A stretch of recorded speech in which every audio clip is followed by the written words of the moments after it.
سلام وطندارای گلم، ظهر قشنگتون بخیر.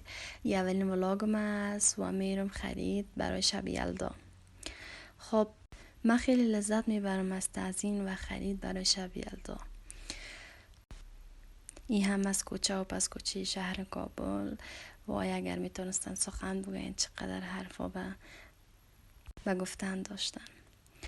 خب باید برم که سرم ناوقت نشه و میخوایم یک چیز خیلی قشنگ براتون نشان بدم. واو، فقط آسمانه نگاه کنین چقدر قشنگ و زیبا شده. یه از اثر باران دیشب است که قدر نقاشی مقبوله ساخته. چقدر قشنگ و زیباست. هر بار طرفش نگاه میکنم لذت میبرم. خیلی زیبا و قشنگ است. من با دوستم قرار دارم و منتظرش هستم. باید حالا برسه دیگه. ناوقت میشه. بالاخره رسید. باید بریم برای خرید یلدا و فکر نکنم تنهایی لذت بخش باشه.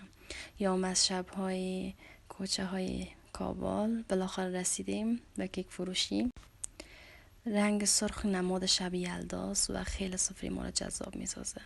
بدون رنگ سرخ امکان نداره و من انتخاب کیک خود کردم.